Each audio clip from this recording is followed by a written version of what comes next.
Welcome to the Aurora Series Valorant Show Match here at the Collegiate Esports Commissioner's Cup 2024, presented by McDonald's of North Texas. Let's meet and greet to the stage our two featured teams. First, the University of Houston. The roster: Alita, Cat with No Tail, Orchid, Altier, Raven.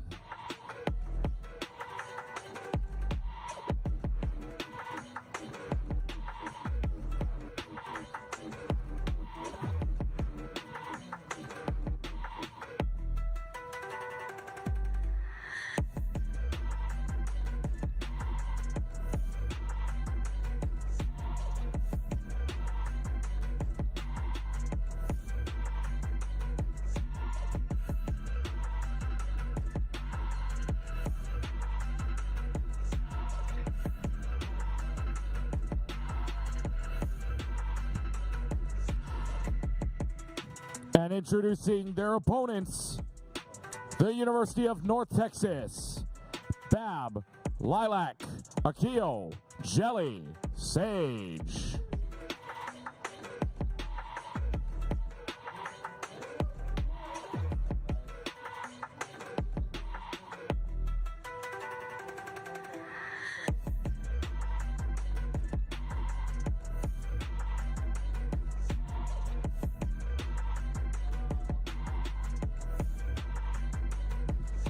Now, please welcome back to the stage for the pre-match showdown, your host, Hercules. Hi, everybody. Oh my goodness, this is something very, very special. But before we get into it, I do want to invite one player from each of these teams to come up here with me and hang out for a little bit. I got a couple questions for you, lovely humans. We've got, again, if you missed it, North Texas versus Houston. If you don't know what's going on, this is the Aurora series. It's a very special show match for these lovely ladies to be competing in. We're gonna see. I think, can we see if Sage will come up here with me? Can we see if Sage will come? Okay, is she coming? Belly Pop, I need you, lovely. You all wanna come over here? Yeah, come and hang out with me. I'm all lonely up here. This is y'all's time to shine, not mine. Why don't you go ahead and introduce yourself to the crowd and let us know what you do. My name is Orchid Lee. I'm the duelist and the IGL for UH Scarlet. All right, let's put our hands together for her. How does it feel to be on land? Actually, before we get to that one really quickly, hi Sage, how are you doing? How's it feel to be on land? It feels great. I'm so excited. They're so excited. I'm so happy to have the both of you here with me. I have heard so much about y'all. Apparently there's like low-key a little bit of a rivalry going on. It kind of, not in a friendly rivalry is probably the best way to describe it. And it's very, very new. Like you said, this has only been existing since around roughly like October-ish. And you guys have already made it to your first land. I saw your interview. This is your first year in competitive Valorant. Tell me a little bit about what this whole experience has been like. I don't know. I grew up playing video games with my beautiful brother and father. I love them so much, and I wanted to be like them. And so now I'm here, and it's something insane to me. I'm just so happy that they can see me up here. We're all so happy to have you up here and your team. Give it up for Sage, everybody. Now on the other end of I guess the map is what you would say. We got your lovely face over there. Are you excited for LAN? Have you guys competed on a LAN before, or is this something completely new? Yeah, so UH Scarlet was actually here last year as well, so we're super excited to be back again this year. Well, good luck to you, and good luck to you, Sage. I'm gonna let you both get back and prepared. And before we get this thing kicked off, no matter where you are out there, CECC, can you please take a moment to put your hands together for a very special person? Cora Kennedy is the creator of the Aurora series. She created this back in October. This is her baby. She made it all the way up to a LAN here, and I am just so happy for her. We're gonna go ahead and bring her up on stage, let her have a moment. Everybody put your hands together for Cora Kennedy.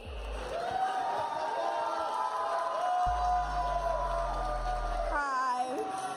We were talking a little bit backstage, and you were telling me about, what you created back in October. It's super new, and you've done so much for the women's Valorant collegiate scene in such a short period of time. Why don't you tell everybody a little bit about what this is? So I created this, and I've been pushing for this for 3 years now, and to finally see it on stage is, I'm close to crying actually, but it's been something I've been hoping for forever, and to finally see it off the ground and put all this effort and time into it means the absolute world to me. I have bigger plans for next year, but wrapping the season up like this with an all-student staff, student-created jerseys, and making this the most meaningful experience I can for the students means the world to me. I am so honored to meet someone like you. As somebody who also loves creating events, to see somebody like you be able to get yours onto a LAN is so inspirational for so many women in the scene. So thank you for all that you do, and congratulations. Thank you so much. All right, guys, we're about to get this thing kicked off. Before we get started, put your hands together again for both of our teams. For Cora Kennedy, Bass, and Taco, take it away.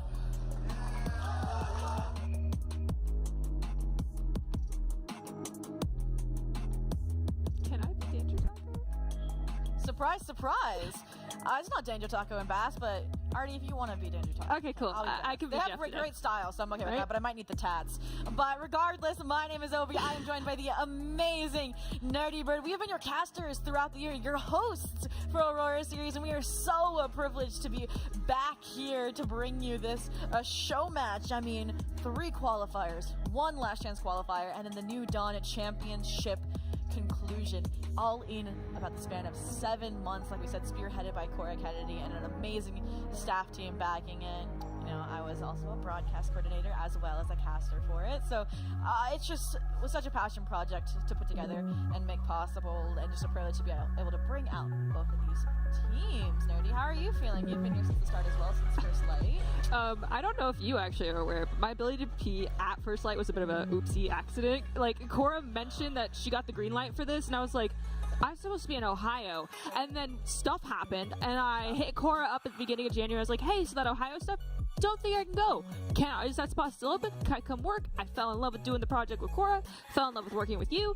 You have worn so many hats throughout the entirety of this event, like, wow, is all I can say to that. I've just been a host and like a caster here and there with Zobi. I've not been behind the scenes with everything, whereas they have. So honestly, you two put so much work into this. This is a beautiful experience to be sharing with the both of you. And kind of like Catinator hinted at, it is not the end of Aurora series either. We're bringing Valorant back, trying to get it to have its own LAN event. Graciousness, obviously, to CECC for making this show match possible. And then obviously Overwatch, they have Calling All Heroes, they have Collegiate Championship. We want to bridge that gap as well, just like CVAL and Aurora series and Game Changers all combined here in the culmination of this show match. Now, we're already through Agent Select, but I want to highlight the history of these 2 teams, because that's where Aurora series shines at its core. Those online qualifiers that culminated within this show match. Now, the glory obviously goes to North Texas. They are the ones that won out the Esports UNI. They are the ones that were victorious in New Dawn as the Aurora series champions, but Scarlet, this is their coup de grace. This is their final ride as they are all graduating. So yes, they were here last year. Yes, they had an old rivalry against Carlton FE, but this is now kind of, I feel like, the pass-off, right? The passing of the torch, per se, to the next generation. You heard it, Sage. This is their first year competitive Valorant. We've already made it to one of the biggest stage, I should say, in collegiate esports. Yeah, and there's bigger things to move on to, but when you are stepping away, like hanging up your hat and passing off the torch, as you said, it's like, we were the old victors. It's time to put a closing on this chapter, and this is your swan song moment. So, like, you didn't see the success you wanted in UNI, well, find the success here tonight and close out on a bang and be like, look, I might be getting up there in my years. I'm looking at you, Sam. But I can still compete. But have fun and enjoy it while you can. And what better map to do this on than Lotus, the last map that closed out our first season of Aurora series. It was a 13-17 victory to close out that 3-1 best of 5, won out by University of North Texas. And I believe they are even bringing back both of the compositions they ran in that very event. So we're going to have to see if the land buff favors Scarlet and that experience that is behind that squad, or if North Texas will be able to continue this statistical streak of dominance. We'll have to wait and see. Honestly, I'm interested to see that we have Bab, who is one of those players that is willing to play anything for UNT. Rolling out here instead on that Viper, did not anticipate that for what UNT would be using in this instance, considering the nerfs that actually just happened for Viper. But on that other side, that double initiator comp that found some success on, perhaps between the end of our Aurora series to now, they have perfected this comp for Lotus in particular. Ultir in particular on that breach. They're a standalone player, they're a support player. They check all of those boxes, but what a box might have been left unchecked is Lilac on this lurk play to backstab while they're trying to get the trailblazers, they're trying to get that first form of information. And there's no trade to be found just yet, but what has been found is the A side. We have the spike plant, and quickly Raven is going to find that Sage, and Akeo eliminates Raven. Orchid will pick up Jelly. It's a 3-on-3. Scratch that 2-on-3. Altier found Bab. They are bleeding all over this checkpoint. UH is in a 2-on-1 against KJ. It's that post plant. The rotation came out late, but Orchid, pros don't fake it. Already has it 3/4 of the way. Is forcing stuff away because of the nano swarms. Lilac clutches the round for UNT. Fist bumps all around. Lilac on a tear. They are a dominant force to be reckoned with. Yes, they're on the KJ this map, but I've seen them on Chamber. I've seen them on aggro agents, and they deliver historically in the Aurora series, and they deliver that first round with that 3K to the side of North Texas. And I mean, the swarm grenade, just quick thinking, you can't wallbang that box on a pistol. I also actually appreciate the patience to drop the swarm grenade until they knew that there was no other option. They didn't have time to press and swing, or they'd be at a disadvantage, but I digress. We see Haunt, Paranoia, Poison Orb, Guiding Light, all expunged very quickly just to claim this area around Rubble. Looks as though UH is looking for a Rubble crunch, or at least to sustain in this area and force everyone else back, but they are all marked by the Haunt. Choose to continue to surround the space as Alita's going forward, but it's going to be met with the open-waiting arms of a Bulldog from Sage. Speaking of surrounded, yeah, Alita. Unfortunate, thought they might have the timing because they were trying to punish towards that A pressure, but in the end, it's going to be UNT walking away with this site control. Worried about the backstab through B. You see Jelly diverting attention, but then they get right back to fragging alongside Bab. These Stingers doing quick work here to keep UNT on the up and up again, and that's a clean second round converted. As long as you don't aim down those sights and you're confident with your tap fire spray on those Stingers, they can be quite deadly. And Stinger. Again? Yeah, again. Again? You should not be able to get away with that long range action. I'm sorry. I cannot make comments because then I'm going to give myself away. Well, that being said, we can look at the buys now coming out for UH. They are going to commit to those full Vandals. We do have a couple people opting to go with the light shields. Also, yes, just like in other leagues, there are players here who will buy half shields throughout the entirety of the game. But Akeo is actually going to just go with the deagle and light shields. Probably got that deagle from one of their teammates.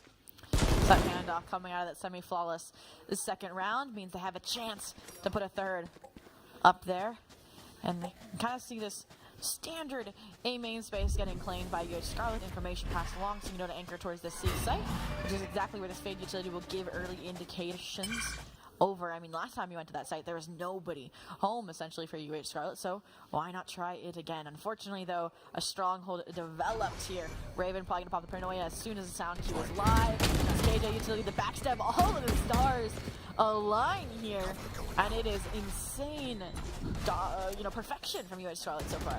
UNT looked as though they were trying to go for a default after they confirmed contact from the A-Lurk with the Sky, who's waiting over by Breakable, but Sky chose not to push forward, and unfortunately we took too long to try and make any noise. There is no initiator util coming out from that C site, and they're playing back, but we could not take advantage because we don't have any intel, and instead we're going to have to divert our attention for UNT over towards this B site. We see that pink shell go out, and it's going to allow Ulti or Orchid both to pick up one. That's Bab and Sage gone. Omen, you have the spike, and there's a Roomba coming after you saying, can I help clean up the mess? But it looks like you'll just barely dodge that. Akeo, our one who is surviving and needed to actually pick up a weapon, picks up a fallen teammate's gun. I don't know if we'll find any eliminations. Maybe an exit frag upon timeout. Well, Unfortunately, the UCD does not hit his shot this round. Orchid, like they said, IGL and Duelist for the squad serves up their own 3K to put UH Scarlet on the map. So great turnaround here to make sure this map's going to stay close in contention. Now they just have to follow up, now that UNT also has rifles in their hand. Unfortunately, Akeo is a little less broke, well, a little more broke than the rest of the team. Is forced to go onto that Guardian, but if you can click heads, that Guardian is quite deadly. Looking at that mini map, again, we're gonna try for this the default push and attempting to take attention, but instead this time Raze blast packs in, throws her grenade out, clears out rubble. There is a smoke waiting on the opposite side, but there's two pressuring around the smoke for it to disengage. They send the Roomba bot into main, but it doesn't pick anybody up. Unfortunately, if Orchid engages too soon here, gets a little overzealous, they're going to meet open barrels of 2 if not 3 members. The hawk goes in, the flash was confirmed, but we cannot engage after we recognize there's multiple members in there, and it would not be in our favor, especially having to deal with a Raze. Yeah, it's so interesting using the snake bite early. Yes, the Viper Nurse may be in place, so you don't want to depend on it for that post-plant utility, that stall factor. So instead using it to deny, like you said, this aggression, this approach that would shut down their early round choices, plans.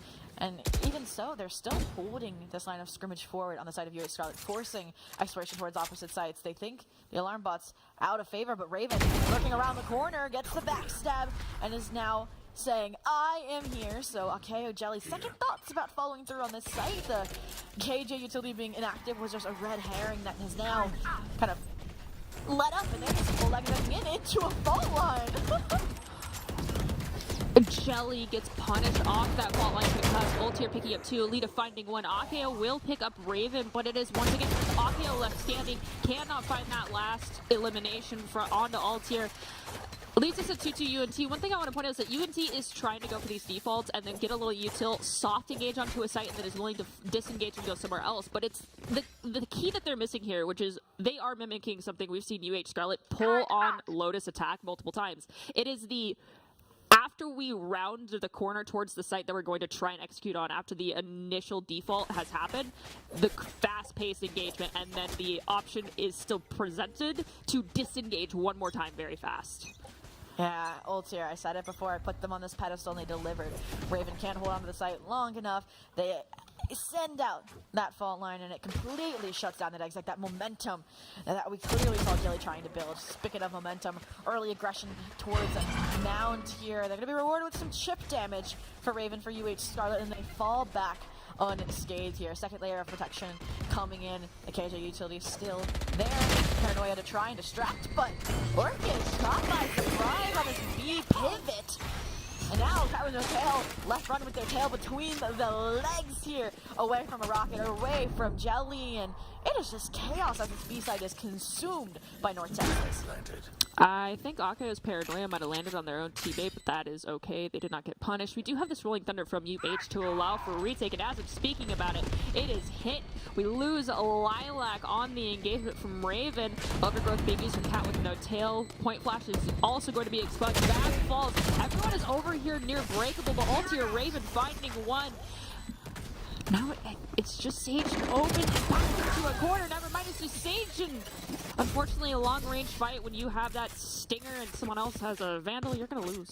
Yeah, if they had clutched that, I would have said again, Nurse Stinger. But it's interesting, right? Because that was a North Texas save round. So the fact that they're able to get Ultier to have to invest that Rolling Thunder shows that number one, UH Scarlet doesn't want to lead rounds. They want to hold on and now actually expand upon the lead that they've now established after losing the pistol and the follow-up. But it also shows how far UNT is already pushing them, showing them how well-matched this competition is and how this rivalry truly is a battle from both sides. So it's gonna take, what, 2 back-to-back round losses and a poor buy on one of those rounds for UH to lose the actual bank disadvantage that they currently have and be stuck in a situation where they have to save or they actually choose to force buy and ends up being their own Achilles heel in these instances. But right now, UH, that 1 round leading that they currently have can quickly turn into 2 if UH does not execute well here on to A site. Speaking of Akeo, did find Ultier, so that's UH down 1. We are at equal firepower on both these squad sides. It's just we have that showstopper and from the shadows for UH. So disengaging here, using from the shadows to get intel, follow up a showstopper if anyone backs into tree or even drop, could be massive retake potential. But flip the script here. The question is, do they want to cash into it? They're going to wait, see what information they can find without investing that from the shadows. There's no time either. I mean, they just had to move up. They find the frag upon entry. Orchid doing a good job leveraging this utility to dismantle these players, dislodge them from these corner positions. Akeo, the backstab, the dust settles, a 1v2 emerges. Cat with no tail on the other side of it. Double swing, shroud of death, all in the name of time, in the name of the trade that Lilac is able to deliver to tie us right back up 3-3. Okay, let's take a look at the economy that's available for both these teams. Oh, I almost got very happy. I thought I saw an Odin buy, and you and I both know whichever team gets that Odin first. Doesn't matter the map. We've seen some interesting things occur with Odins. I digress. We've got some Phantoms and Vandals being brought out from UNT. I'm really interested to see how this Nightfall is used, though. I feel like if UNT uses it in a proper spot that allows them to rotate through B and then go for a flank when everyone is deaf, or they pick up at least a few and they identify the location of, like, say, 2 more, Fate Ultimate could be an absolute engagement, just, to put it bluntly, a nightmare for UH to have to cope with. Very punny there, Nerdy, but we'll have to see if that's a different opportunity. I mean, look who's fighting so forward. It's Raven again, and they get away unscathed again, leveraging that more aggressive kit, but Nightfall responded in kind. Tendrils chasing down these players, forcing Alita to respect the site take and again play Raven alongside their team, but the cycling of the ultimates has favored UA Scarlet. They trade the Rolling Thunder for the Showstopper now for the Secret, and they're expecting to see that invested. Because yes, it is a 4v5, but you have no information about where this post plan is because you've given them so much time to reposition. I love Fate, I love Nightfall. The issue, I think, was that the execution, they had to flood in so fast and could not get enough space to actually capitalize on the intel and the lack of intel they were providing, but I digress. Bab picks up a 2-piece, we have another one fall shortly there. Bab with a 3, Bab with a 4! By the way, Bab, you need to let us know, is your dad in the audience today? I don't know if he is, but if he is, please, like, stand up and, like, wave your arms around. Yeah, so someone Kirk, if you're listening in the post-match interview, we need Bab's we need to confirm status confirmation, because the running joke is that they were there for almost all of their matches in Twitch stat supporting University of North Texas. This squad is just insane, from the social media team coverage to everything. And as a new team too, it's unrivaled. They're definitely going to be building a fan base here in the future, much like they're starting to build out some of these rounds. Thanks to that clutch. Yes, and I do it again, just like I've told many other teams here that find success, but also UH, I know that you're capable of doing such things as well. You still have that from the shadows. We have Seekers online, most likely waiting to use those for UNT to actually use that Viper's pit so that you can just easily identify where some people within that smoke will be standing. But are we possibly going for a fake onto A site and then a rotate towards B through Breakable? Theoretically, we could. No, we're going through stairs and probably going to go through CT to B. We are, but the swing from Orchid on the Jelly is good, and we lose 1. Immediately off the rip, Cat with no tail will pick up Bab. It's a 4-3 situation right now, not in favor of UNT, who has no ults online. And if you're UH, you can just play time. And for those of you in the audience in the esports arena in Arlington that are new to the Game Changers, the marginalized gender scene, there's something we like to call the GC Geek, and that is definitely hitting right now for this video for UA Scarlet. But is it enough? Cat with no tail serving up a second. An ult here with that trophy, with that hero rifle here as well. Puts a Thrifty in contention for UA Scarlet. Job's not done yet, though. Lilac, the clutch master, the demon for University of North Texas, still alive and kicking. Gonna try and isolate these players, but a nice place flash playing the power of friendship, the swing off of the fault line, and Cat with no tail takes the glory, takes the round here for UA Scarlet and puts them right back into things. We're tied again. Okay, being completely transparent though, standing inside B site near Breakable, your team most likely has told you, yeah, all 3 of them are there. You have 1 of 2 options. That's go out with a bang, or just kind of hunker down and see if they're willing to give you their a one-on-one and do that multiple times. It does happen, but the odds of that happening at this level of gameplay, after how many games we've had both of these teams play and see from them, they know better than to give those ones. It's going to be a triple commit, a 3-man swing onto you if you're that lone survivor on B site. Well, with this aggression coming out again from US Scarlet, they're looking for no survivors or even pressure on this A site. Fortunately, nice call from North Texas, going to evade all of that utility, all of that contact, but that's still information gained on the side of US Scarlet. They recognize that UNT has a little bit of an inclination to head towards the C side, at least from the get-go. The question is that their final objective, their final end point? And the answer so far is no. We're going to refight towards A, which is a little bit later now. Orchid, obviously, worthy contender to receive this team, a nice welcome party, but with all this Viper utility in play, gonna deny his ability, deny opportunities to find these early frags.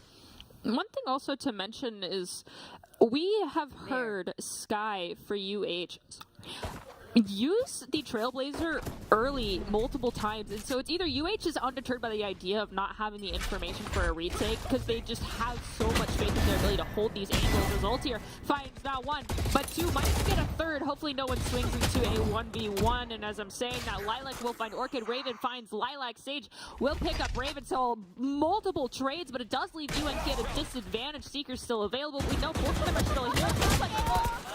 What? If I just crouch in this corner, the pressure will go away.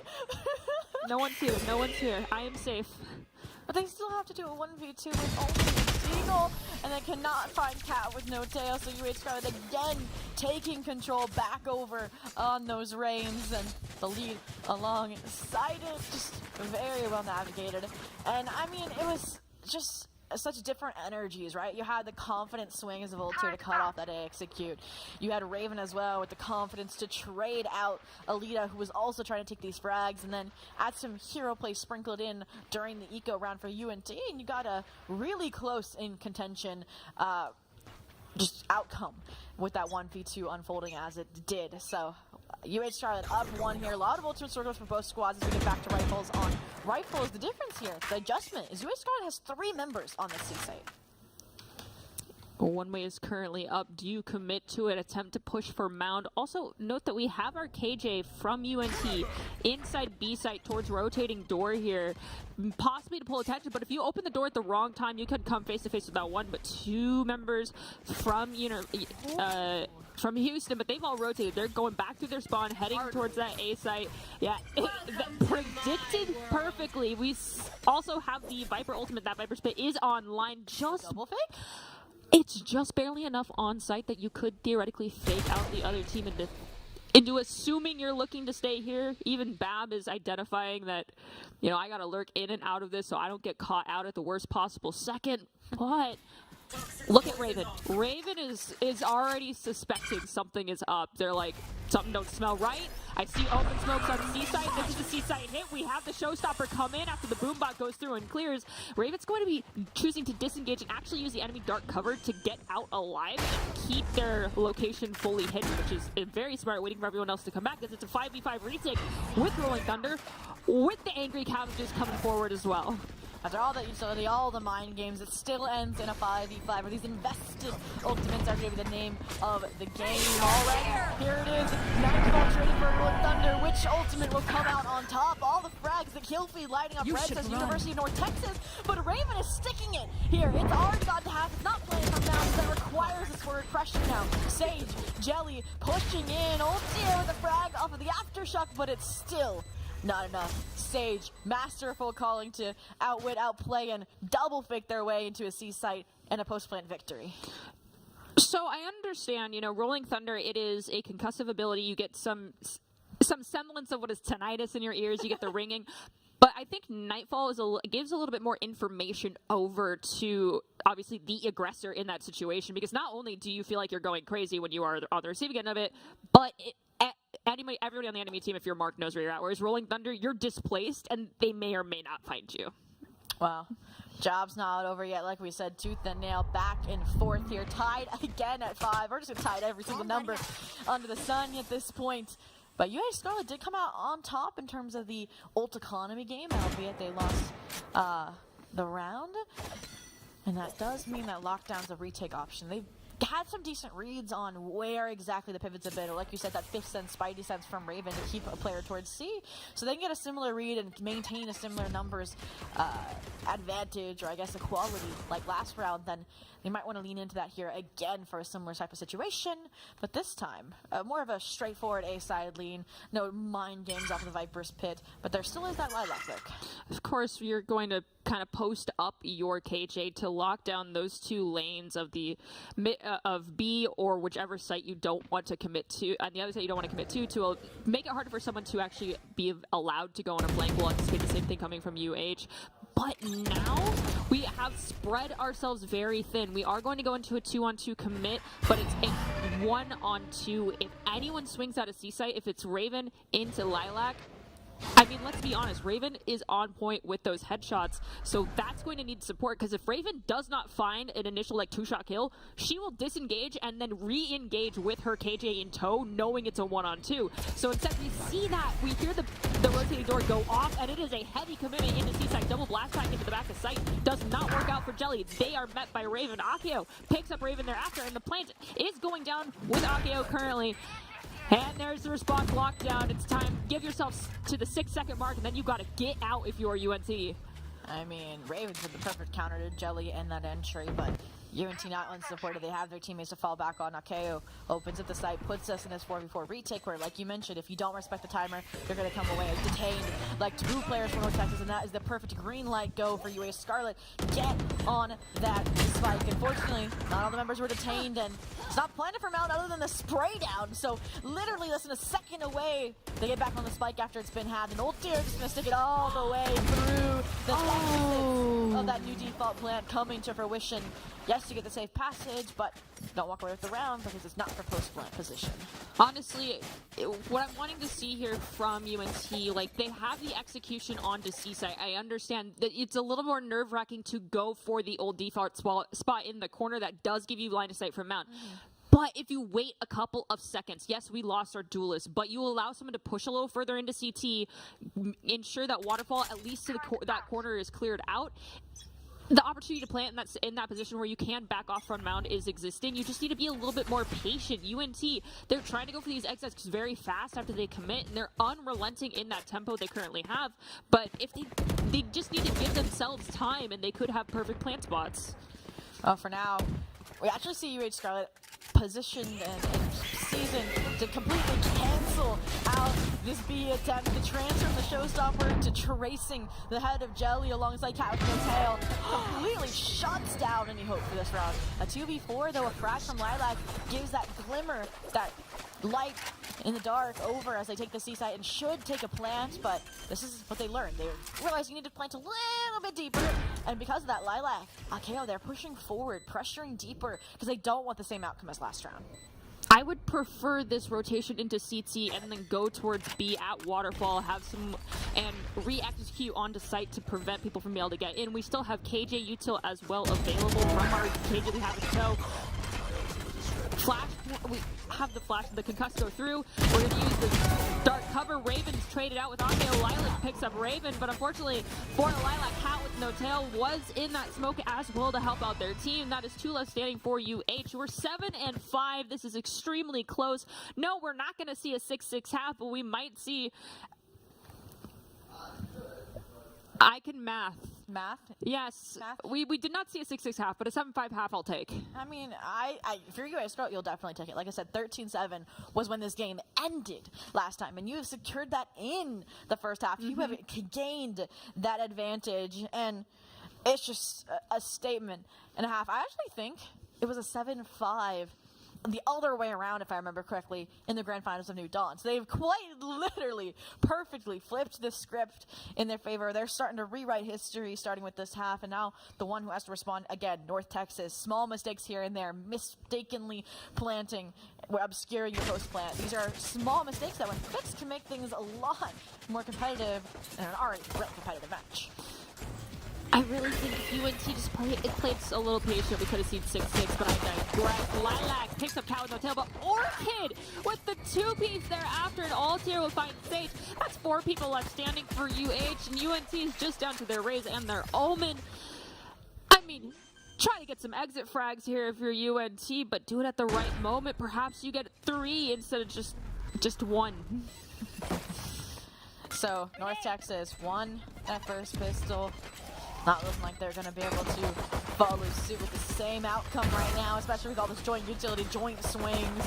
It places Akeo in the 1v3 that they cannot piece apart. UA Scarlet rolling in as a squad, ending things as a squad, and now expanding that lead as a squad here. And so confident, in fact, they're going to go, as they say, come on, Orchid, no, buy the Vandal, Orchid, buy the Vandal. No, I wanted to see them with the Vandal. I don't think you could tell. No. The message was not made very clear to me. Look, I support the Vandal buy, but on that same notion, complacency can become your worst enemy. You can be confident, I'm here for it, but you're really going to be kicking yourself in the rear if that Vandal ends up with the enemy team for free. Oh, that won't come into fruition here, but they did have a lead 1 Bulldog in the mix, so a little bit of a punch to hopefully pack later in this round to maybe pull this out flawlessly, maybe get a 3rd round under their belt as well as a reward. That would be double digits already they can follow through with, but got to get done with this round first, where I'm sure UNC will put up a fight, maybe a Thrifty in contention, but such a slow approach from both of these squads, maybe trying to wait out any aggressive aggro play from North Texas, so cautionary in the best way even for a show match, and looks like they finally have an inkling of where they want to head. Nice space being gained by the double satchel there of Orchid towards the A site, but Spike's headed towards C. It's a full fake that they have fallen for. Lilac going for that late flank, maybe an early indication, but is it too late? Well, Fade's back on site. Sage has a lot of weight to carry with this Deagle, and they're still alive, but only temporary. Did end up getting pinched by Raven on the other side while trying to dodge the guiding light. We've got fractions of health currently for Bab, the Viper, for UNC. There's 5 players still alive for UH. Remember, this is the bye round for UH, and UNC... Just a little smooch it back out. This is where Valorant becomes a game of jump scares. I'm almost positive that there was a squeak on stage from somebody who met someone else in the smoke, if not once but twice. As Orchid does find the elimination on a Bab. Orchid also is like, I'm pretty sure Akeo's over here. And it's going to be a leader to find the final elimination. That was not expensive by any means for UH, unfortunately. They're just Akeo, stop it! They know us so well from this entire season. They do.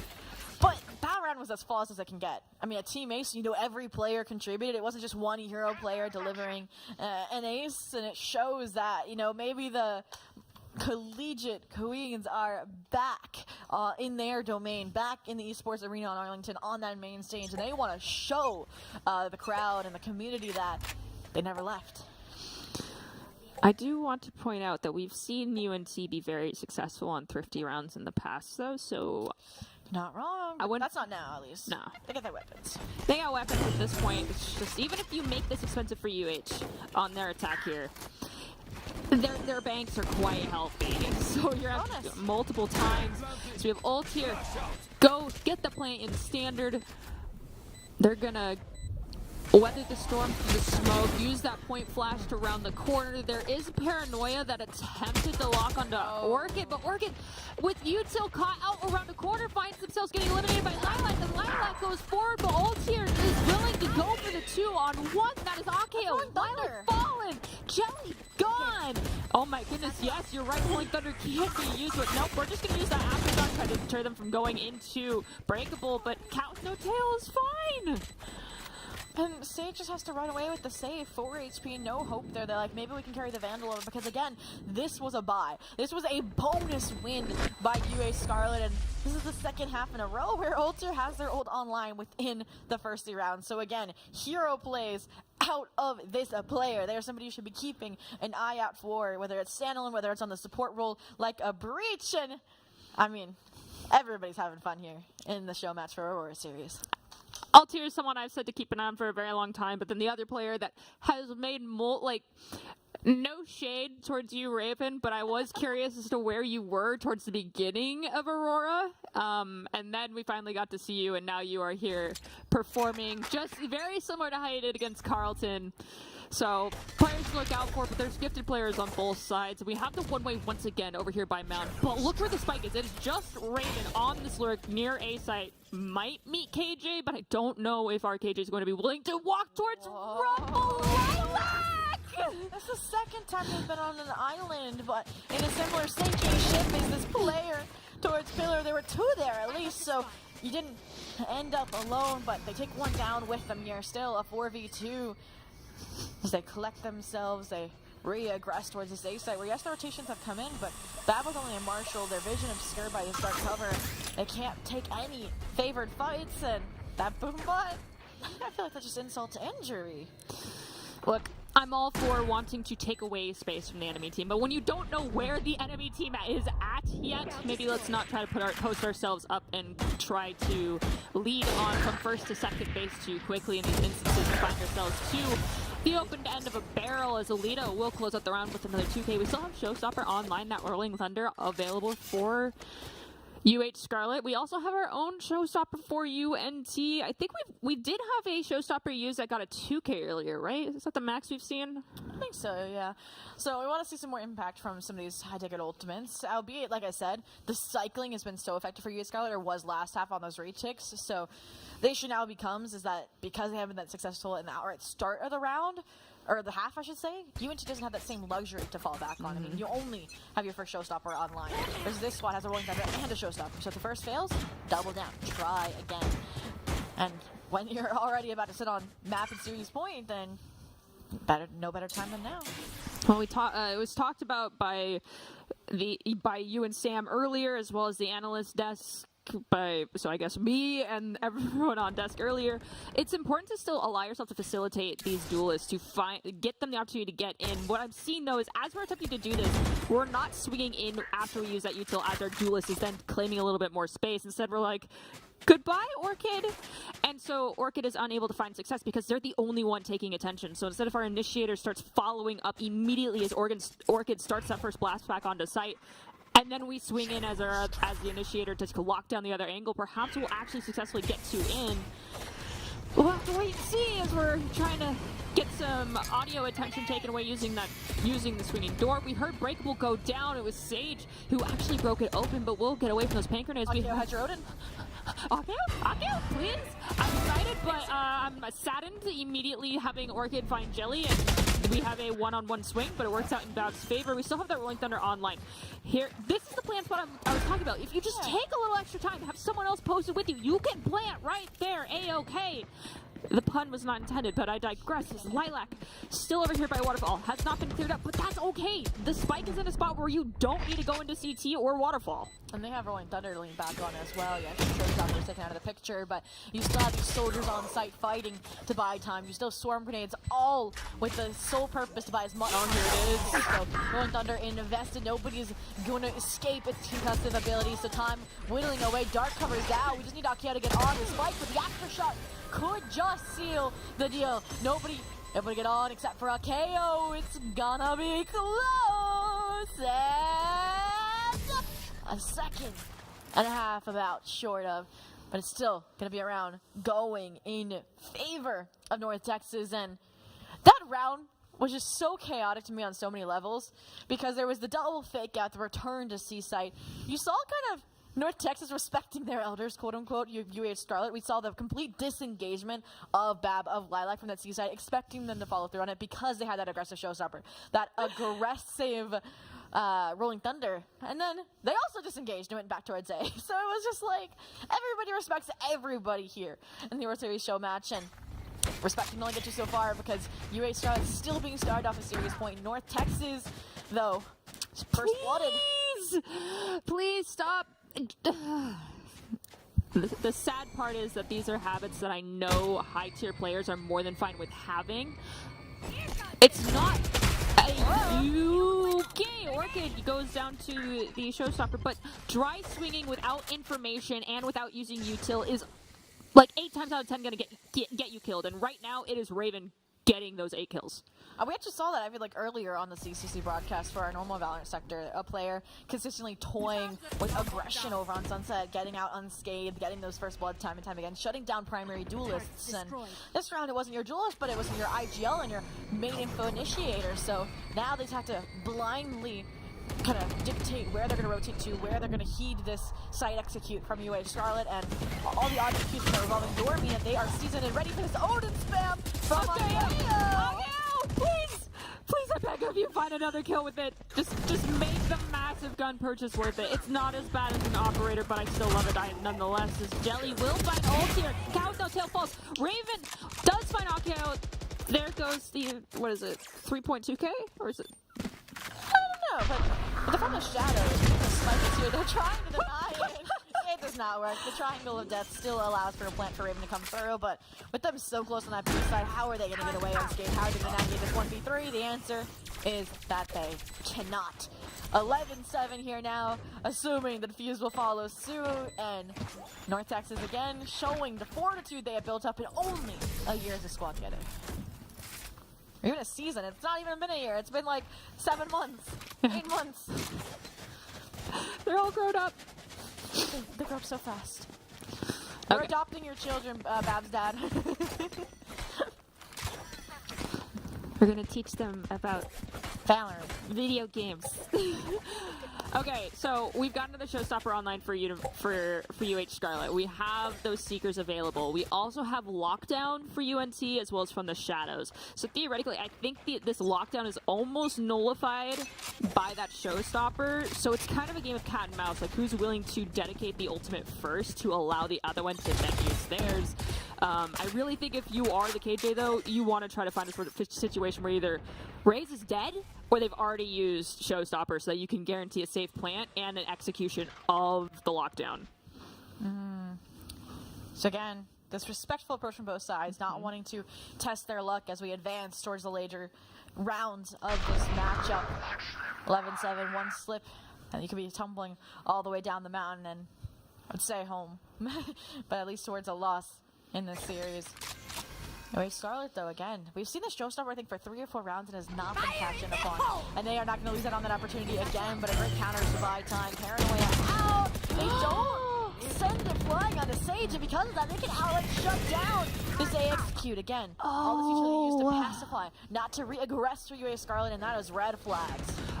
We opened tree, 3 flooded through it, but then got scared by the dark cover from UNT's Omen, and instead of immediately hawking out and swinging with our Showstopper, we're like telling our Rays, hey, you're in hot water by yourself. We just cowered inside of tree if you're UH Scarlet.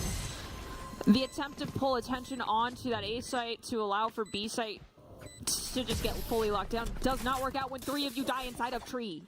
It was nice for your pivot. At least they walk away with the plant. They do. I'm surprised they even got away with that, to be honest, with how dominant Sage was in the early round. But regardless, it's another round for North Texas. And, I mean, think about it. That 4 rounds, looking very similar to the Tamu Maroon dominance we saw earlier in our, first round of playoffs. And North Texas maybe staging a comeback here. I mean, Akeo with the purchase of the Odin, showing that they are not sore for cash, not sore for confidence, and for good reason.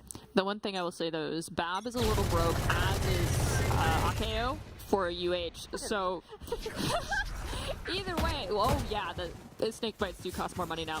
Ripperoni, pepperoni. I've got your train. From the dark cover, we see Paranoia. It does commit on two as the Seekers come out. The response is going to be that Nightfall to take away the sound cues. Sage, Jelly coming in, blasting. Guns blazing, find 2. Jelly also finds their counterpart. It is just Raven, and as I'm speaking, Raven is sent to the Nether Realm, into the shadows for yet another round to go in favor of UNT. You said it before, facilitating your duelist, and what better way than number 1, a Nightfall, yes, to a 3K off of their utility usage. Not even the first, but even the second paint shell there, all to navigate and secure that round to keep North Texas in this. And they want to go all the way here, which, I mean, if they're this competitive in a show match, just imagine how it was during the regular season. It was fun. That's what I can tell. The evolution from when we saw all of these players back in January to now is incredible. The timings that they're actually able to lock down. When I'm also saying, facilitate your duelist, a lot of times I've heard people be like, well, my duelist isn't going forward. They're not taking a duel. I'm like, why would they take a duel with no info? You're the initiator. Initiate when they're getting in position to take a duel. That's how it works. You are facilitating their ability to claim the space. And that is exactly what these teams are doing.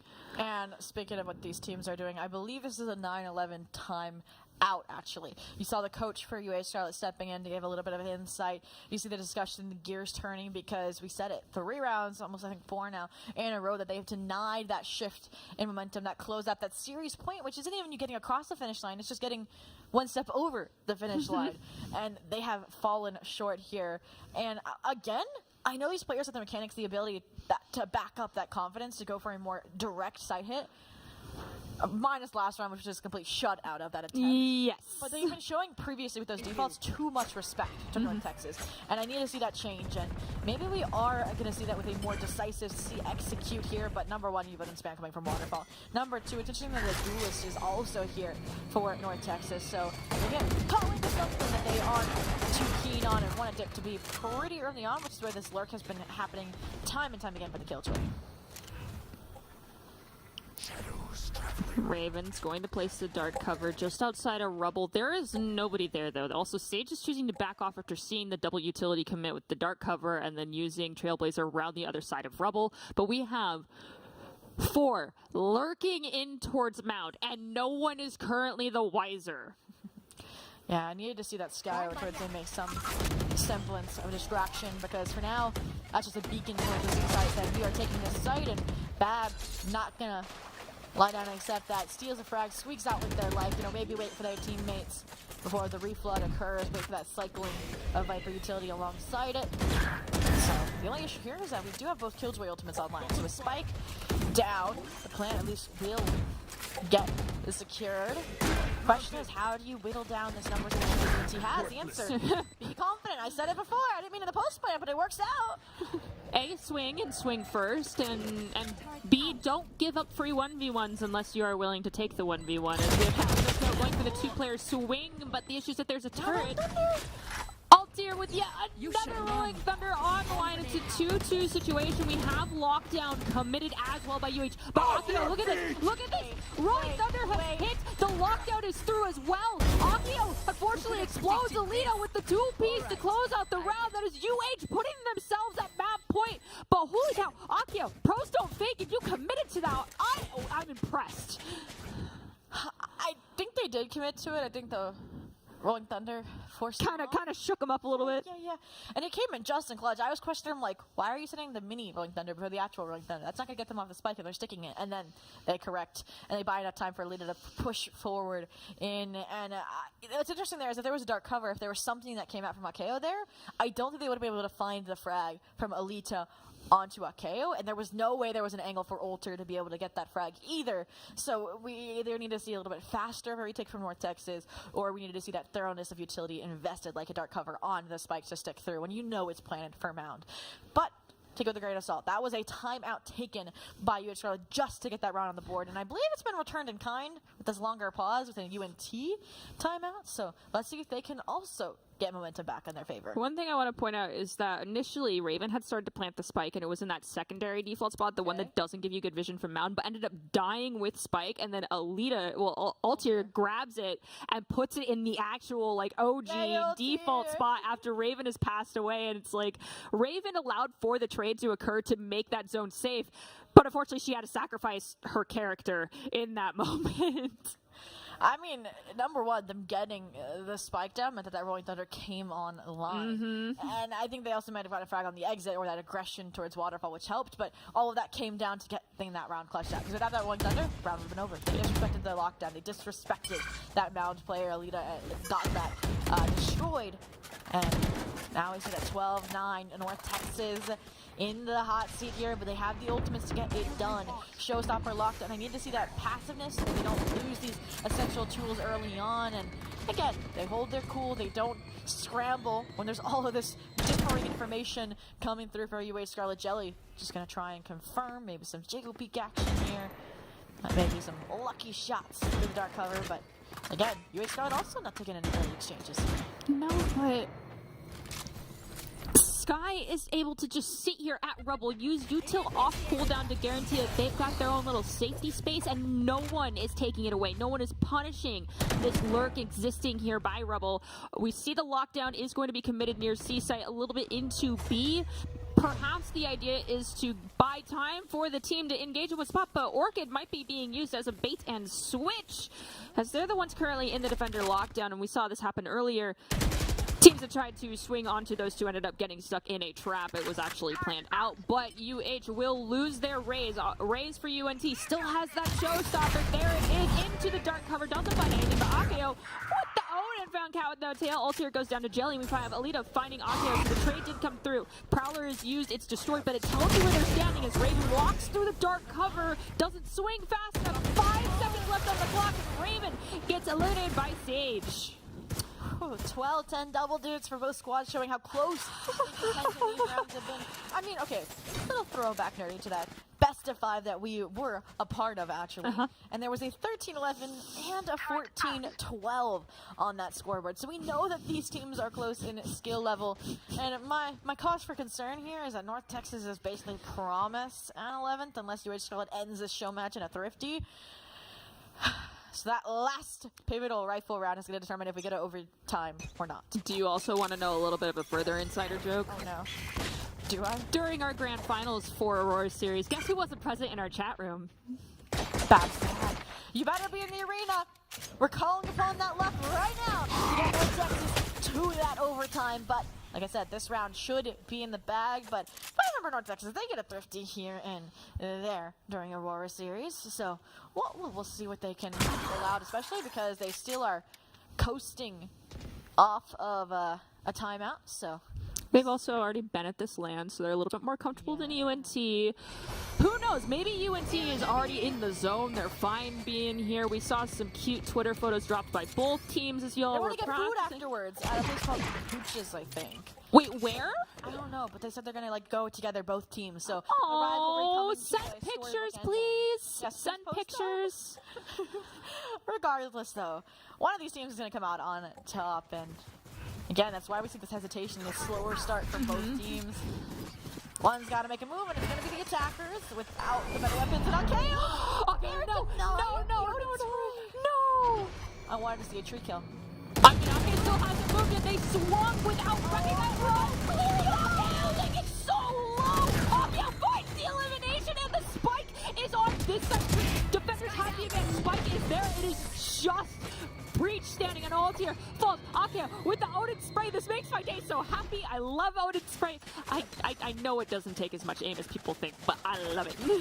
2 things. One, like I said, Odin entry underrated, and the fact that they're able to do that without the Fade Hunt even going off to give them where to wallbang is impressive. Number 2, that is why you still pick Viper despite the nerfs. They cannot change the innate characteristics of that decay, of that toxic stream when timed, cycled perfectly to facilitate action spray down like that from Akeo. So, 1 round up, like we said, this was expected, but North Texas has to get this last one to send us to overtime, and the surprise operator from Jelly might just be their one-way ticket to it. Oh my goodness. Well, Cat with no tail is 4 off of the Seekers. Might just fake the orb grab here to get someone to commit forward, but I'm pretty sure those from UNT are aware that there was multiple people here near Mount. One thing that is different, though, is we don't have this Sky just free reign over at Rubble. Instead, Sky's going to be going in with Orchid. Fault line went through, didn't do anything too horrible to our engaging duelist. But that Nightfall from UNT, if this is timed perfectly as we're waiting for the backups, the forces to unite from CT, the Nightfall could be clutch as Bab will get traded out immediately with ult here. It's a 3-on-4. I really think this Nightfall is going to be the difference maker. If they can get into position, it's huge for Jerry to get that frag. Normally the Ops don't get the opportunity on the retake, but it has been gifted. Oh, in Texas, we might be gifted in overtime unless Alita can play spoiler here, but they are now pinned between a rock and a hard place. It's all on Scarlet's favor! Holy and they take cow! back the glory and potentially their last collegiate match of the season of their lifetime here. And they prove that they not only have returned to the Esports Arena here in Arlington with a vengeance, but they have now served its course. And this is a great time to bring it up that even though this was a show match on stage, behind the scenes before this, there were 2 other maps that occurred between these 2 squads, and UH Scarlet, they also took both of those. 13-9 and 13-8, so they are your decisive on-LAN victors. But like I said, it's all that last ride, so tears will be shed, but this team now will be congratulated, Nerdy. Honestly, this was a treat, a gift. I didn't even know that we were going to be here. Y'all managed to keep that a secret from me for a very long time, so I had this pleasant, oh my goodness, really? moment. So thank you so much for making the trek out here and for performing at the best you absolutely could. That was so much fun to watch. I'm excited, UNT, to see how far you're able to grow. Scarlett, I've been able to cast your squad for the last 2 years. You've grown so much. To see you perform so well at this LAN, it was incredible. I hope you'll have a fabulous dinner together, but thank you. That was a fabulous end to the Aurora series. And I can't wait to see more. And if you enjoyed it, of course, like we said, Aurora series proceeding in the future. They have social media across all platforms. And we even have a narrative team that has documented the journey of these teams called Stories from the Stars. So you can check that out on YouTube. But again, Aurora series proving that we have competitors, and this has been more than just a competition. It's been a community that these teams have built, and for good reason. It's to make a safe space, to show that competition at any level can be an enjoyable enough experience for you to get involved, to join this scene, and hopefully even level up, as we're seeing, you know, in the main game changer scene. I hope Aurora series can pave the same way for collegiate marginalized gender spaces. Well, so far, little steps at a time have paid off. That idea of Cora wanting to do this turns into actually making an appearance at the largest esports LAN in North America for college teams. Hopefully this time next year we get our own little bracket for them or something, because this is just incredible. Congratulations to everyone. I mean, look, they have smiles on their faces even though they just lost the match. Like, that's the energy that these two teams bring to the stage, and they're just happy to get this, like, storyline, to get this opportunity to shine, their time in the spotlight. And with that, I mean, what better way to spotlight a player than a post-match interview? So we're going to send it to the stage with one of the UH Scarlet members. Hercules, you're up. Everybody, oh my goodness, can we give a round of applause for that show match up here?